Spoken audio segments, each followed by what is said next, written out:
ship sails with the tide, so I'll be brief. My name is Jason Chandler.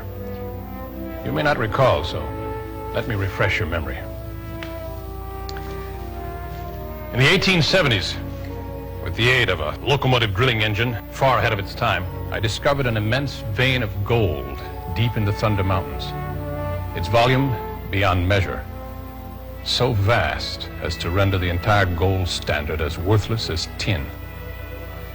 So I brought back less than a fraction of that amount, 1,000 times more than enough to finance the construction of a marvelous refuge of scientific discovery and imagination. Located in a remote cove on the California coast, I called it appropriately Discovery Bay. Here I assembled the world's greatest minds to bring forth unrestrained some remarkable achievements in science and invention. Several of our future plans include underwater living quarters and ships which will cruise beneath the ocean's surface. We will eventually embark to conquer the skies with flying craft. And Captain Briand is on his way here this very moment to donate his services in his airship, Hyperion. My scientific colony remains in seclusion until our experiments prove successful. We have visionaries, young and old, working here, with ideas far outreaching the wildest fantasies ever dreamed of, even by that French novelist, what's his name? Jules Verne. And yet, fiction often has a way of becoming fact. For while we're on the subject of Verne, allow me to show you something.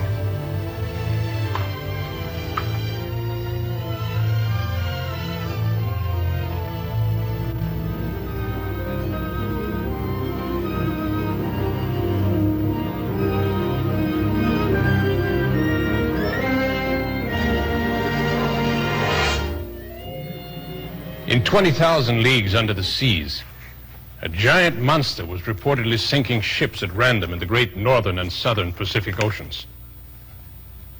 Appearing only at night, with its great glowing eyes just at the water's surface, it would travel at incredible speeds, strike and destroy these ships without warning. But in actuality, this so-called monster was a submarine boat, christened the Nautilus and commanded by a misanthropic genius. Without a country or a name, he called himself simply Captain Nemo. And if you recall your school day Latin, the word Nemo is translated as meaning no one, no man.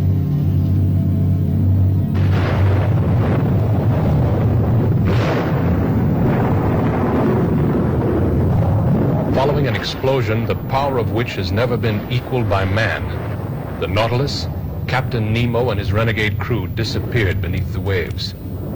The very forces Nemo used to power his ship, he in turn utilized to destroy his hidden laboratory base on an uncharted island in the Pacific. And for nearly 30 years, the Nautilus has been resting on the ocean floor. However, 3 men who had taken a voyage 20,000 leagues around the world in the submarine managed to escape. They were Nemo's prisoners at the time. A French scientist, his assistant, and a harpooner from San Francisco. It was in this iron boat, once belonging to the Nautilus, that they sought their freedom. While in San Francisco several years ago, I purchased it from the harpooner after hearing his story. He was only too happy to be rid of it. It's only one piece in an immense puzzle to go by, but along with some other clues, I'm now on my way to find this fantastic submarine. The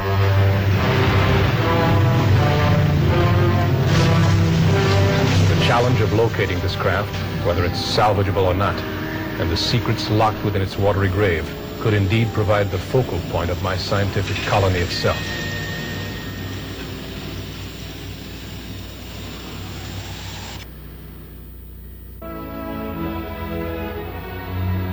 Another chapter in the famous Discovery Bay Chronicles. Well, time and tide, as they say. So I'm off.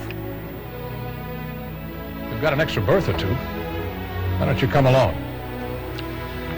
Oh, don't forget to turn down the lamp and close the door. We may be gone for quite a spell.